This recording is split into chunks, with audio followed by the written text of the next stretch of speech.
Paano nga ba natin mapoposes yung mga pangako ng ating Diyos? How we can truly possess it?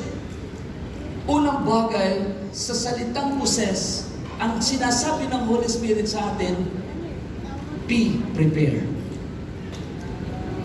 Ihanda mo. Prepare. Alam niyo, habang nakikita ko yung mga na sumasayaw, nagkakantahan dito, iniisip-isip ko, bago pa ito nangyari, napakarami at napakahabang preparation nito. Hindi naman basta nakita niyo si Kuya J.A., basta nalang kakanta dito ng, yan ho ay may bilang, may meeting, may chat group, may usapan, may pag-upo, may pagluhod, may prayer and fasting. Yun yung ginawa ho din kanina, na ilang 30 minutes. Yan ay, ako, napakahaba ng preparation. Yung isang napakadaling events, mahaba po ang paghahanda. Alam niyo ho ba mga kapatid, bago dumating sa iyo yung mga malalaking pagpapala, may paghahanda mo ng ginagawa ang Diyos sa ating buhay. Amen. Isa nagtatanong ka, bakit ang bigat naman ng problemang ito? Bakit ba nararanasan ko itong ganitong sitwasyon? Bakit ba may mga taong ayaw sa akin? Bakit may naninira sa akin? Bakit kaya ganito ang nangyayari sa akin finances? Bakit ganito ang medical report? Bakit ganito ang relationship namin? Parang on the rock. Bakit may mga negative kang nararanasan? Ang sinasabi sa ng Lord, you are on the process of preparation. May inihahanda ang Diyos sa atin pong lahat. Kanina, nakita ko po ang aking pamangkin si Kapitang... Yes. Si Kapitan, yes. Alam niyo ba, bago pa yan naging kapitan ng Pangulo ng Alangilan, ay napakatindi ng preparation dyan. No? Nagtitinda ng dati ng sampagita. No? At nagsimula yung janitor ka ba dati doon sa sa barangay, no?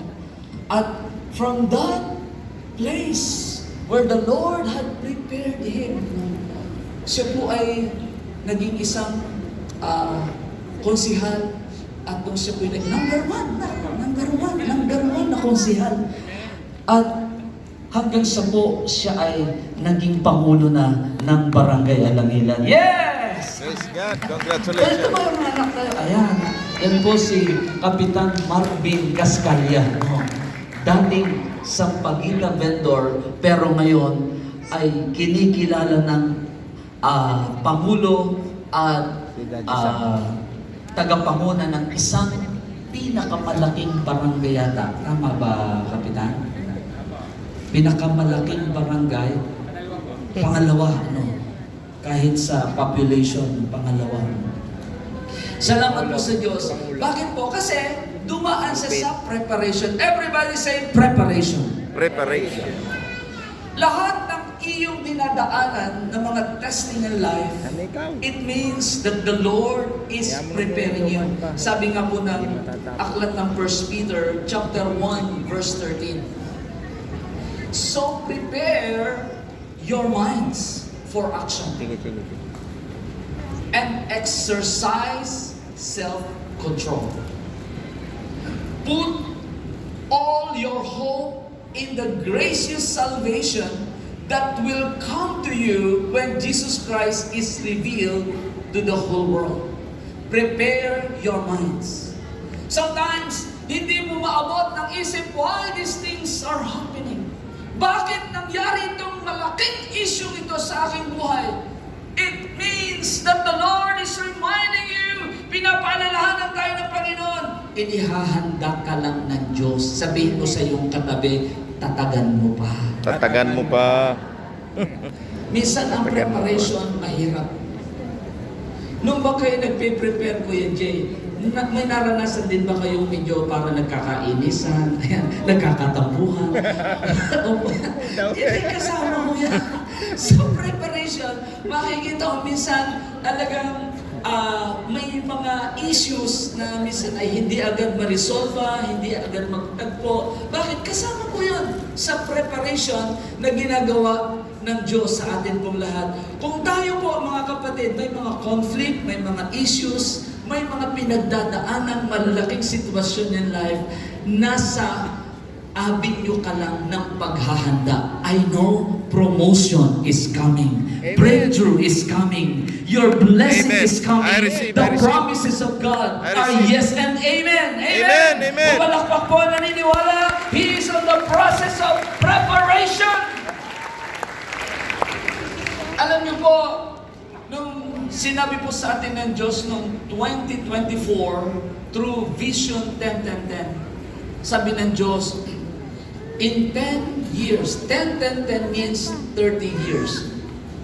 Vision 10-10-10, in the first 10 years, ang sabi ng Panginoon, ang lahat ng probinsya ng Pilipinas dapat maabot nyo. At sa susunod na 10 years, kinakailangan ang lahat ng municipalities ay inyong ma-reach out. At yung last 10 years, yung 42,027 barangays ay dapat ay inyong mapuntahan. Kaya nagkaroon po ng Vision 10-10-10. At ang vision po talaga, ma-reach out, mapuntahan, makonquer, mapossess, at masabi sa kanila, mahal kayo ni Jesus. Jesus is the promised Savior. Jesus is the promised healer. Jesus is the promised provider. Jesus is the promised forgiver. Na kay Jesus ang pangako. Kaya sabi nga, in Christ, all His promises are yes and amen. Kaya, in 10 years, lahat ng 82 provinces, salamat po sa Panginoon. 2024, anong year ngayon? 2026. Sinimulan po namin puntahan, i-possess yung mga provinces noong January. Ngayon po, naka 50 probinsya na po tayo.